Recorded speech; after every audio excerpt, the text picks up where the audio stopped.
कृपा करियन मैया सारा दुख बागोराई।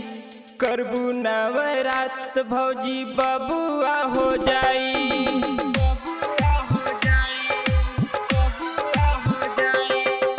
मैया हाई दानी सब पे नजरी घुमाई। करबू नवरात भौजी बबुआ हो जाई। डीजे मनीष रक्सौल। कृपा करियन मैया सारा दुख बागोराई। करबू नवरात भौजी बबुआ हो जाई।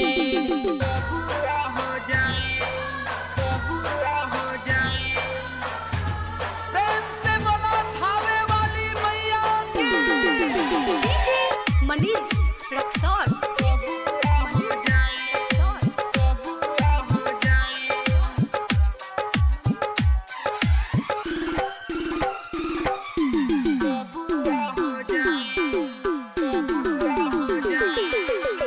नौ दिन नवरात्र में दियरी जरईबू। कृपा करिए मैया जीता बबुआ खेलाइबू। नौ दिन नवरात्र में दियरी जरईबू। कृपा करिए मैया जीता बबुआ खेलाइबू। जनी डर हो पूजा कर हो। जनी डर हो पूजा कर हो। कृपा करियन मैया सुखवा घरे तोहरो आई। करबू नवरात भौजी बबुआ हो जाई। मैया हई दानी सब पे नजरी घुमाई। करबू नवरात भौजी बबुआ हो जाई।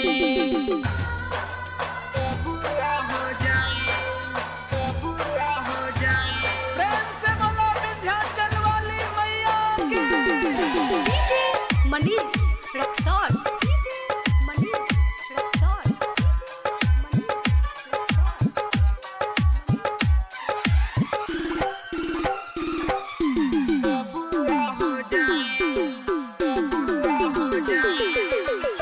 मैया जी के कृपा बाबे बड़ी महान हो।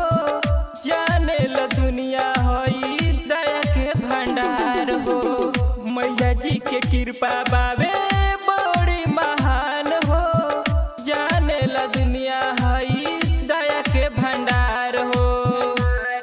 बट महिमा महान पूज सारा जहान। बट महिमा महान पूज सारा जहान।